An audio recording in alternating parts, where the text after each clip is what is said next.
Okay, YouTube, I'm gonna do a quick review of my Trek Domane SL5 2021. First of all, what we have is a 56 centimeter frame, and we have 32 millimeter tires. It has a compact crank, which is a 5034. It has a 1132 cassette. I'm sorry, 1134 cassette. And I'm going to tell you about this bike.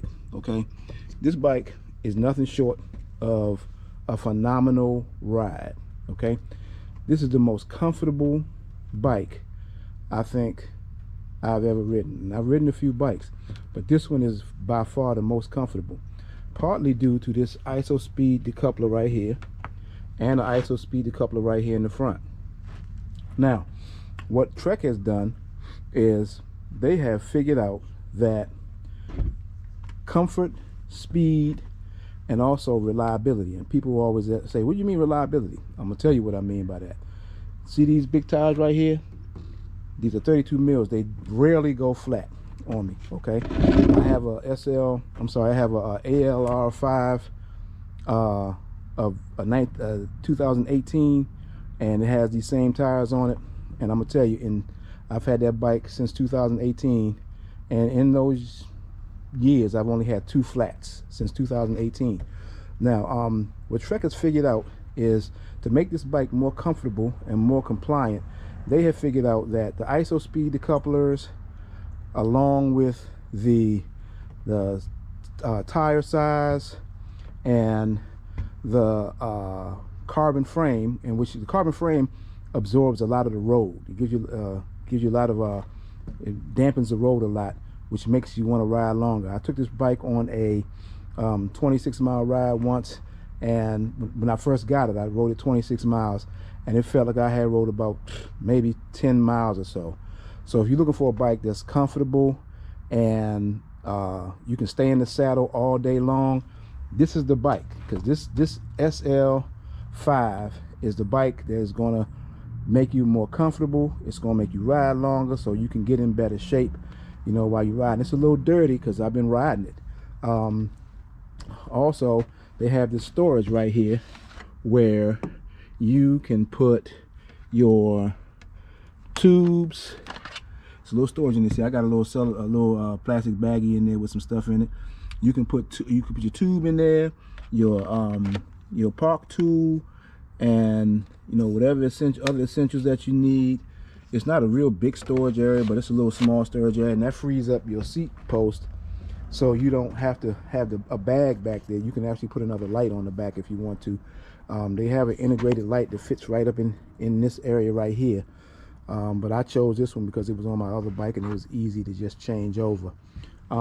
So this bike is, you know, is people say that it's expensive, but you know, you get what you pay for. And if you purchase this bike, I guarantee you will be happy with this bike.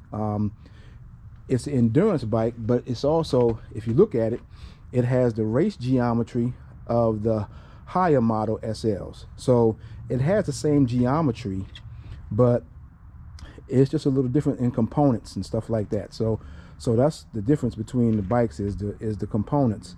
This is 105 Shimano, and they work just fine. I mean, they work perfect. So if you go on group rides, you know, where you're riding a long time in the saddle, this is the perfect bike for you. And if you want to, you know, take it up a little bit, I've been up to 25-30 miles an hour. I've been about 26 miles an hour on the flats. I'm running with a few people, and I'm not a light guy. I weigh over 200 pounds. So this bike will definitely do the job. So if you're looking for a bike that you really want to, you know, dig into, have a good time, ride all day, and you know, be a little bit of a speed demon every once in a while, then this Trek 2021 Trek Domane SL5 is the one to get. And I just saw a post on Facebook that a famous person bought one of these, bought a Trek 2021 Trek Domane SL5. Kevin Hart got a Trek. Now, out of all of the bikes he could have bought, a millionaire many times over, this is the bike that he bought, a 2021 Trek Domane SL5.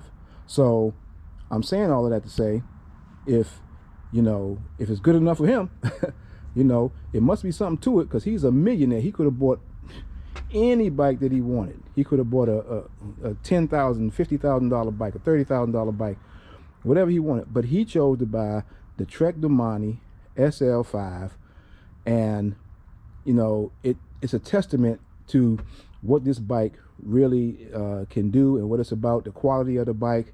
It's just a comfortable bike. I had a friend of mine who I was riding with him, and he has another brand of a bike, and I'm not going to mention the brand because that's not my thing. But his bike was carbon as well, and it was a nice bike. But he always looked at me and was asking me, why I looked so comfortable when I was riding. And I told him, I said, it's like riding a Cadillac with a Corvette motor in it. I'm the motor, but the bike is the Cadillac. So one day we rode, and he said, man, let me ride your bike. So we had the same pedals. And so I said, okay, go ahead. So he took off on it. And when he came back, he was like, man, I didn't know it was this comfortable. I said, yeah, I've been telling you that. I've been telling you that since I bought the bike, how comfortable it was. And he was very impressed with the comfortability of the bike. And the ride quality is unsurpassed. So if you want to get a good quality bike, did it cost a little bit? It cost me $3 grand. But I didn't just plop down $3 grand on it. I saved the money for it, and then I went and bought it. I mean, so I'm by no means, I'm not rich, but I knew I wanted to ride for a long time, and I wanted to be comfortable doing it. So if you get one of these, I would suggest that you get it fitted. Get a bike fit, spend the extra $130, $100, or whatever it is, get yourself a bike fit, and that way you'll know that this bike it will fit you perfect. And I'm gonna tell you, this bike is phenomenal. It's just a phenomenal piece of machinery, and the look of it, everybody is loves it. I have seen people with them though. They buying them up. So that's my review on this bike. Hope it helps you make your decision. But I do know that every person that I have talked to who has had this bike has said that it's the best bike. It's the best thing to purchase they've ever made, because it's just it's a blast to ride, and it's comfortable, which is what you want in a bike. You want to be able to get in the saddle and go and not have to worry about body fatigue and all those type of things. I took my ALR, my aluminum bike, on a Century in September. I bought this bike in September, and I took my other bike on a Century and rode that, and it was it beat me up a little bit because it's aluminum. But I was hoping that I had this one by then, but I didn't. So I'm looking forward to riding this bike and doing centuries on it, and stretching out on it really to put it to the test, to put it through the paces. But as far as the ride quality, it's unsurpassed. If you notice, it has a huge bottom bracket. Everything is beefy. It's thick, and it absorbs the road. It's a little, everybody, not everybody, but I hear people complain about it being a little heavy. It's like 21 pounds.